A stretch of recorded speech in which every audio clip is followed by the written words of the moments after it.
conductor is like a director in the sense that a conductor sets the scene that allows the actors, the musicians, to step fully into the music. My name is Kent Tritle. I'm a conductor and an organist. I live in New York City.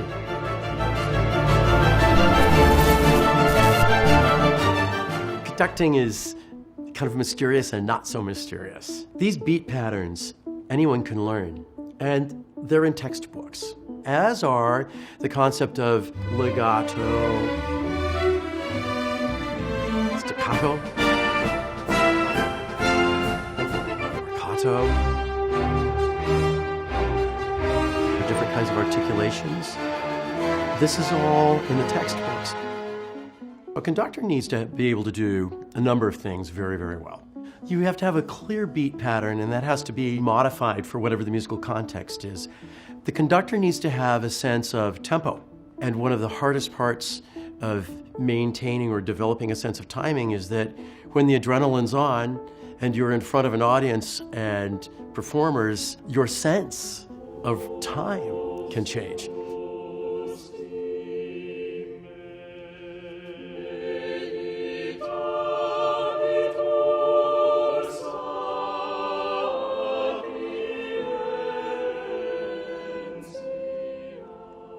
Communication is a very big part of what the conductor needs to do. There is the communicating of the conductor's own interpretation of the music and how to do that in an open way that invites people in. On the communication level, I've found the most fulfilling moments to be when I am just empty and facilitating a conduit of energy that comes from the player, goes back to the player or the singer. And that's all about communication.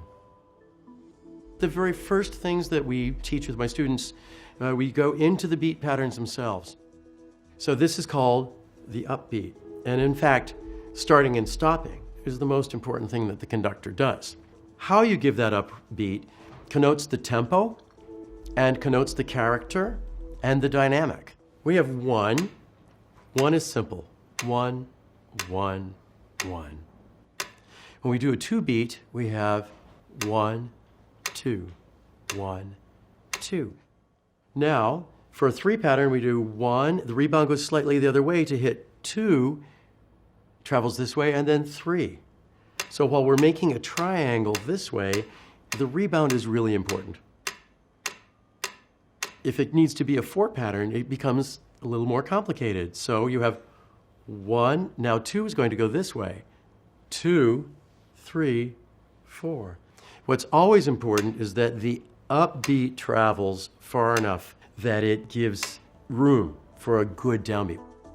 If you're stingy here, then the music will choke. So it's very hard for conductors to learn to have a high enough upbeat to really allow the music to go freely. Most students who are studying conducting have had an experience of beat patterns if they're in a conservatory environment, and it may take a student several weeks to be able to do 1, 1, 1, so that there's a gentle fall and a natural rise. The basic training for tempo is internalization on the part of the conductor. How we train tempo involves the metronome. If we turn the metronome on to 60, which is 60 beats to the minute, we conduct to that, we move to that, we feel that, we turn the metronome off, we step away, get a breath of air, come in, try to call back the physical sensation of that feeling for that tempo, conduct, conduct, turn the metronome on. Were we on target? Are we too fast? Are we too slow?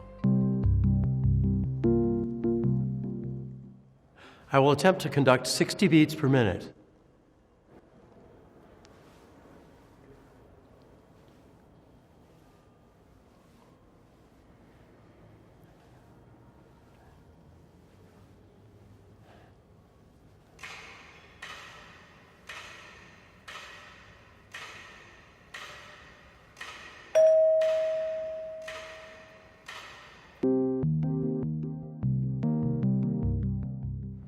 Let's try 120.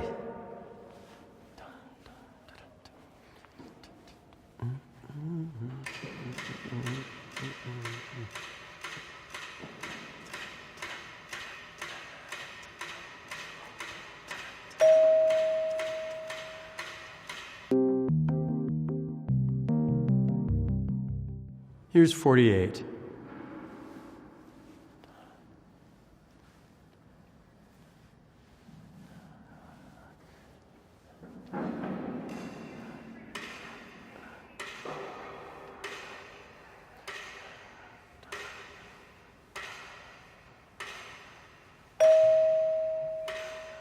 The fact of the matter is we become excited, our heart rates raise, and then our perception of tempo can actually run ahead of us, so that a tempo that we thought was 120 is actually 132, because our whole physical body is in a faster tempo to begin with.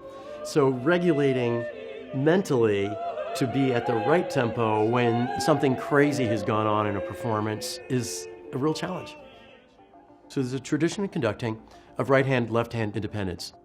Mainly tradition has had that the right hand, since most people are right-handed, is the hand that is going to take precedence with beat and with entrance. And that the left hand is going to add more kind of musical elements, phrasing, cutoffs, specific articulations, perhaps specific cues. So a cue can be done, for example, here, percussion, bang, there they are. Or if they're over here, there it goes. Or you might do the cue, percussion, there. There are other times when the left hand actually mirrors the right hand. And so you do exactly the opposite just to create a sense of flow. There are other times when the left hand really does things that are additive.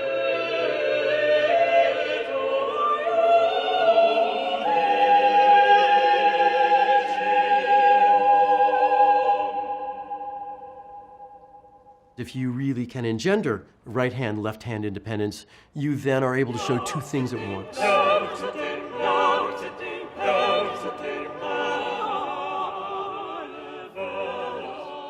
We have an exercise which is to do the beat pattern and then to do, for example, crescendo diminuendo.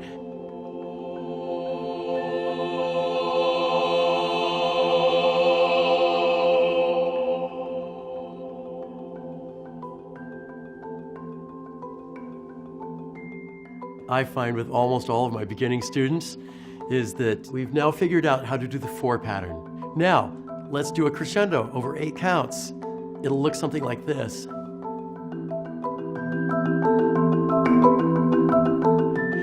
The arm will go with the beat pattern. And of course, you want the arm to be seamlessly engaged, showing something completely different. The pacing and the independence of the quality of motion is really one of the great obstacles that young conductors have to overcome. More than anything, the conductor's job is to create a sense of architecture. And the conductor can only do that if the conductor understands the form. We look first at the larger structure, break that down into components. We look at what's happening harmonically with those components in terms of key relationships throughout. We look at how the individual and smaller components are made up themselves, whether they're what we call sonata form or a fugue in another form.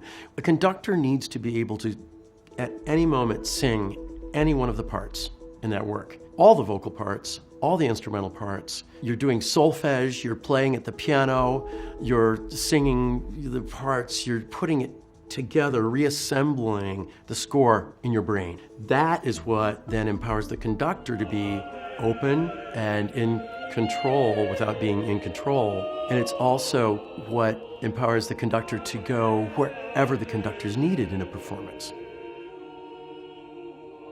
There's a part of conducting that is showmanship, and the conductor always has to be careful that that doesn't kind of take hold and run. Some people conduct because they like to stand on a podium and control other people. That's the ego conductor. Other people conduct because they really want to be part of a picture that's larger than themselves. They want to bring a sense of musicality and interpretation, and they want to facilitate the hookup of all the people who are involved in performing. There are many times where large gestures are completely appropriate, and the music really reflects that. There are times when a conductor makes large, flamboyant gestures beyond such a scale so that in the end, not one of them means anything. If you've studied your score and examined the architecture and you know where the key peaks are, and then you create a large gesture, then you really have something. In the performance, we go as best we can to the zone where we're completely open, completely alive, interacting, receiving the information, preparing the scene before the information happens. The beauty of a performance is that there's no looking back. You're just going forward. In that sense, if you've studied the architecture, you can go on an amazing ride.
That was fun.